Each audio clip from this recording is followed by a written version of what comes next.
I would like to invite our next speaker, Mr. Samson Samuel, Head Process Consulting and Plant Optimization, Startup Cell, Siemens Process Industries and Drives Division. With Siemens since 1994, he has 20 years experience in the manufacturing, engineering and project execution of Siemens control systems. We welcome you on the stage. Thank you so much and good afternoon to everybody. I think we've had some fantastic lectures so far since morning. Let's see if we can continue on the same journey. I'm going to take you in a slightly different direction. Same topic, same fundamentals, but on a slightly different direction. Let's see if we can go down together. So, Industry 4.0, we've been hearing about this since morning. We've heard terminologies like cyber physical systems, big data, Internet of Things, everything connected to everything, yes. But low down, what's it all about? It's all about digitization. We all know that. It's all also about digital collaboration. Yeah, it's all about bringing the digital data together. If you look at why our business is doing this today, it's effectively about optimization, finding out new ways to become leaner, faster, and to value add. Big data is one of the methods to do this. Every business throws up a lot of information. Different verticals, PLM, SCM, finance, and as one of my colleagues rightly said in the morning today, manufacturing. Each one of them is throwing up a lot of data, but these are in a way discrete. These are in different time and space domains, but somehow they interlink to each other. Can big data bring this all together? Can we find some intelligence in these discrete data forms? I think so. What I'm going to talk about is specific manufacturing, specific to process plants. That's going to be our topic basically of today. Can all these terms that we have talked about, specifically things like big data, relevant to my process plant life cycle? Can I use it in any way? Yes. Some of you may ask, when can these concepts be available to us? 3 years, 5 years? No, today. A lot of what I'm going to talk about are technologies available today. So every process plant typically goes through, let me say, different phases of its life cycle. What are they? Plant design, of course, the most important. Commissioning of the plant. Operations. Optimization. And finally, as the plant starts running, maintenance. So let's have a brief look at each one of these phases. Let's look at how technology can help us in each of these phases. My underlying, let me say, message is using the platform of integrated engineering. That's what my whole lecture is all about. Plant design, let's start with that. Funny picture, but that's how it was done earlier. In the erstwhile days, this is actually how plant design was done. Manual, on paper. Today, sure, it's digitized, but how? Plant design, according to me, is the most important aspect of the start of the life cycle of the plant. It depends on how well you design the plant, whether that plant will operate successfully for the next 10 to 15 years. Plant design is a very important part of that. So let's look at it. Plant design, even today, even though it is digitized, still undergoes the very basic, let me say, steps. You can't come out of that. It's still manpower, it's still brains in that. So you still have the process design, you still have the basic engineering, you still have the detail engineering, so on and so forth. You still have to go through the same. But how is it done? Tell me, isn't this how it's done? You have various disciplines. You have various disciplines doing different forms of design. Each of these disciplines are working typically sequentially, in a way, partly in disharmony, entering typically the same information in different forms and formats at different times and possibly even at different geographic locations. This is what's happening today. What about the interchange of data between these various disciplines? You have process guys making P&IDs, you have pipeline designers, you have electrical engineering, instrumentation, automation. Each one of these disciplines interchanging data with each other. One discipline waiting for the other. After he finishes and releases to me, I'll get the information and I'll start extracting out of that information to make my part of the job or my part of the work cycle ready. This interchange of information definitely has loss of quality, definitely is inefficient, for sure. I call it data chaos. How can integrated engineering help me? Integrated engineering platforms allow you to have a common pool. Let me explain to you how this is done.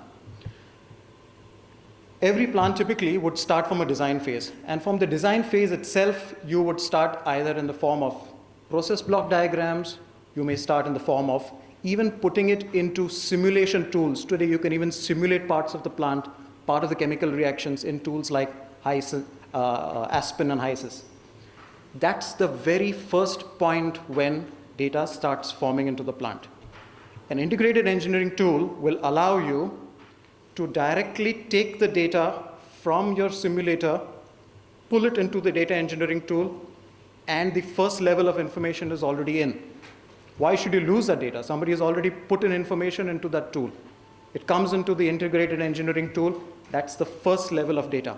The fundamental is everything is entered once. All data is consistent, entered once. Everything is an object. Everything is object-oriented. That object is intelligent. Every pump, motor, pipe has intelligence. It has properties at the back of it. And it has different views.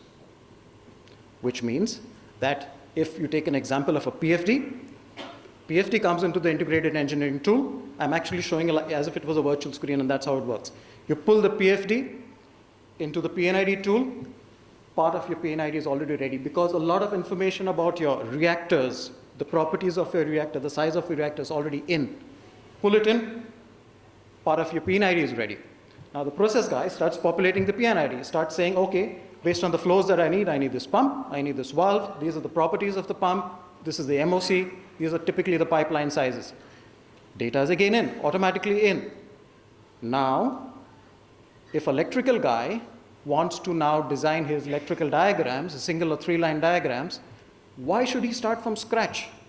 Why does he now need to get that information from the PNID and start extracting information out of it? The object is there.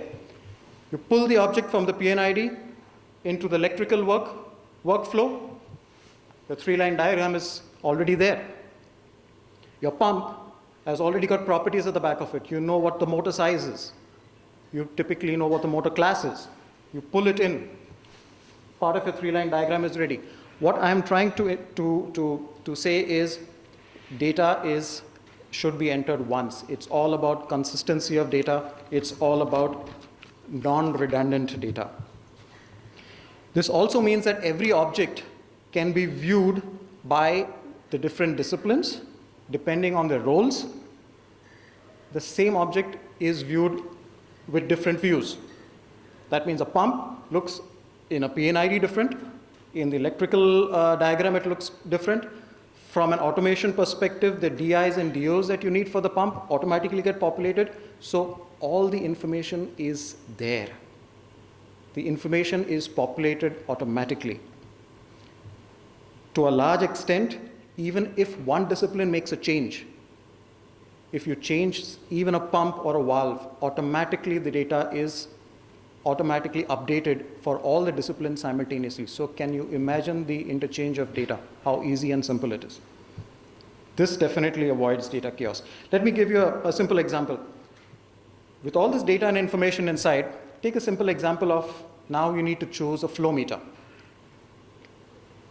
For the flow meter, you would typically take the information that possibly comes from a PNI, you will try and understand all the specifications, and you will create a data sheet, you will create an RFQ for the vendor. Why? It's all there. The process guy has already entered. The object of the flow meter is there. The system will create everything for you out of the information which already exists in the common data pool. Data sheets created automatically, RFQs for the vendor created automatically. Even, why not? data pulled into the website of a particular vendor, into the selection tool of a particular vendor, and you straight away get the model numbers. That's the power of digitization. That's the power of integration. Save a lot of unnecessary manual work. Good example of how this is done. Let's go one step further. Many of you who have worked with PNIDs will also know that a PNID contains a lot of information also about, for example, do I need a control loop? Is my flow meter connected to a control valve via a PID loop? You also enter sometimes interlocks. You have safety interlocks that entered. So a large part of the basic logic of the plant is already in the PNID. This intelligent PNID, if it has all this information, what stops me from then, passing on this information at the click of a button into the automation system? What stops me from doing that? All the information is there. I have my symbol tables ready. I have my IO list automatically ready. I have my basic logic ready. Click of a button and all this goes into the automation system, which means my basic hardware architectures are ready, which means my symbol tables are ready, which means my bulk engineering is ready. Think about it, how long it takes me to do bulk engineering. My bulk engineering is ready. My typical graphic templates with the graphic objects are already ready. That's the power I'm talking about.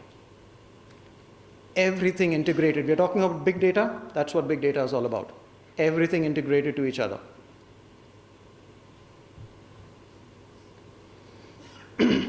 What does this do? It makes a typical sequential engineering largely parallel. And I'm not saying it's becoming totally parallel. I'm saying it becomes largely parallel. Excellent saving in time and effort.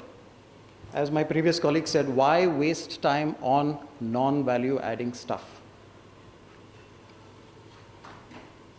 Some of the advantages, I'll skip this. Let's talk about commissioning.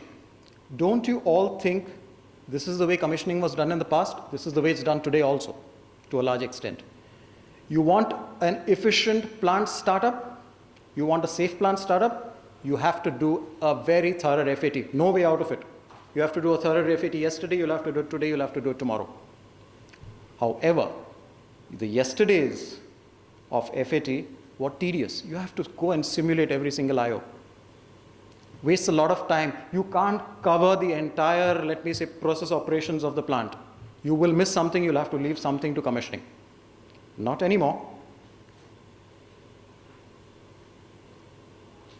Today it's possible to virtually do an FAT and virtually commission the plant sitting in your office. Yeah, you may say, sure, but that's a lot of effort to create that virtual environment. No, sir. All the information was already there in your integrated engineering tool. Click of a button. The whole thing is already in a process simulator. Your process simulator is connected to your automation system, be it a DCS, a PLC, whatever. It allows you to fool the automation system, or I would not say the word fool, to make the automation system understand as if it was a real plant actually running at the back. He doesn't know there's no real plant. The simulator simulates everything. The amount of work to program the simulator, minimal. Because all the stuff is getting straight away imported from your integrated engineering tool. Sure, you'll have to put in a little bit of work. You may have to put in a little bit of algorithms if you want to simulate some of the process conditions. Sure.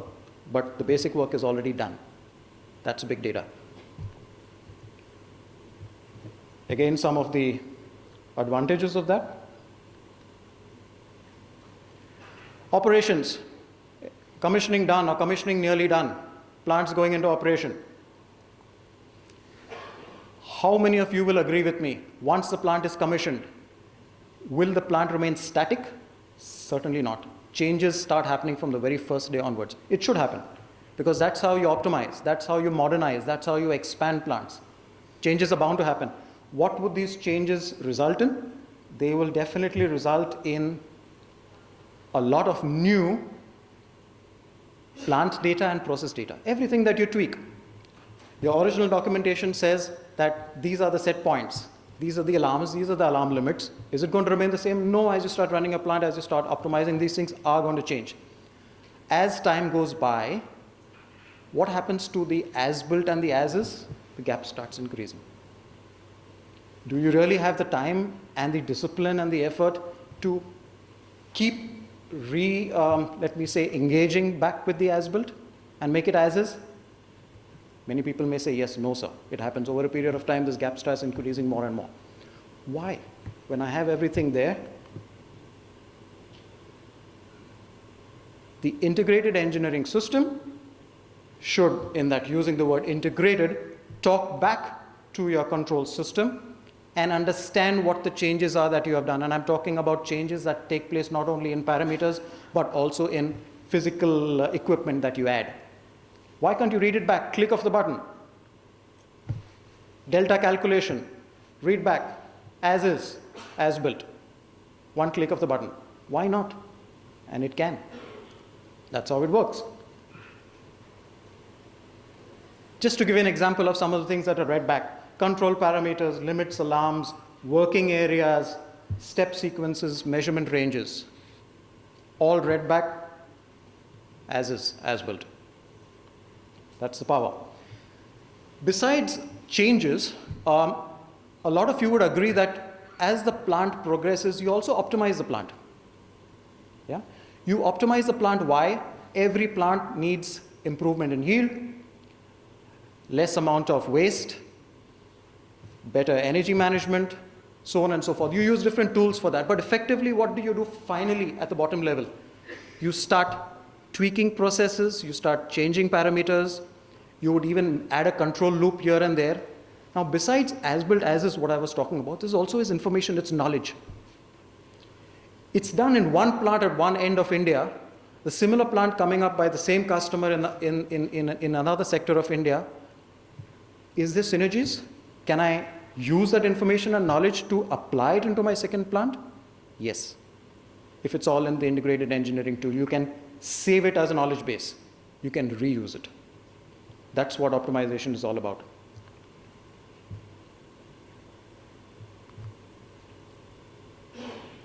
All right. Again, another very big topic, maintenance, as Madam also was mentioning it to an extent. It's inevitable. The plant will undergo maintenance. Different forms of maintenance are there. You have, of course, the worst case, which is a breakdown maintenance. But you also have a planned maintenance that you plan as every part of a plant. And you also have, as people in the morning were talking about, a predictive maintenance. Now, breakdown maintenance happens. But you try to minimize it. And you do that by, of course, planned maintenance. But predictive maintenance goes a little bit into the realm of Internet of Things. To keep it more simple and more down to earth, every device which is intelligent today, intelligent transmitters, intelligent valves, intelligent control valve modules, all feedback information about how healthy it is. Okay? There's a lot of data that comes from there. You may also have some unit operations that are not intelligent. Yeah? How would you then predict if that is about to fail? Also possible, you have a combination of sensors and algorithms that continuously monitor and find out, let me say, as Madam rightly said, the operating point. What does the supplier have told you about where the operating point should be and where are you today? You can always then predict if something is going to fail. All this information being available to you, what do you do with it? Right? Plant running okay, everything is fine. Plant not running okay, that's when the fun starts. That's where you need help. So, why can't the integrated engineering platform plan, inform, and help you in your maintenance cycles? What do I mean? Why can't I have my entire planning of my maintenance cycles, my schedules, my workflows, everything integrated into the integrated engineering platform?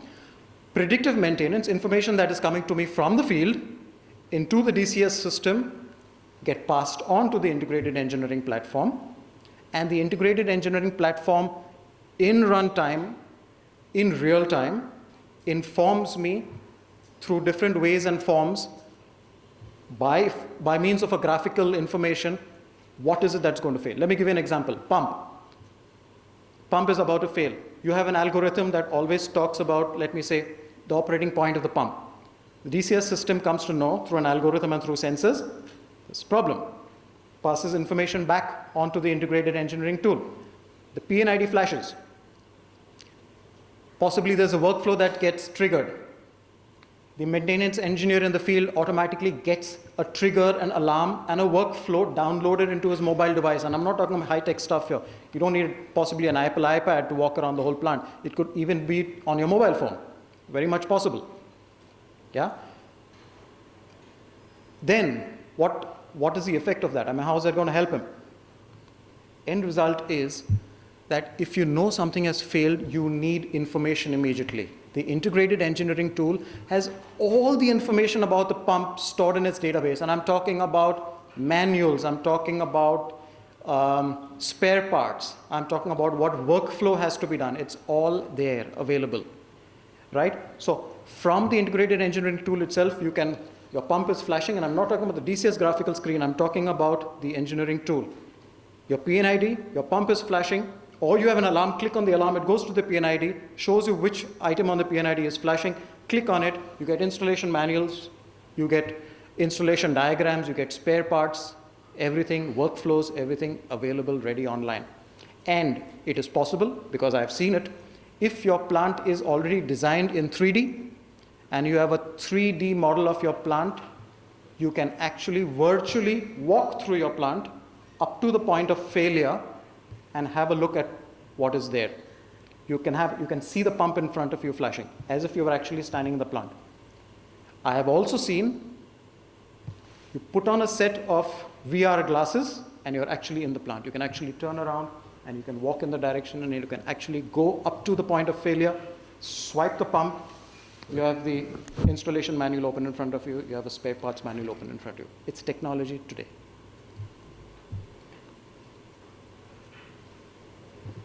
Some of the technical and commercial advantages of what I've just talked about. So we've come a full circle.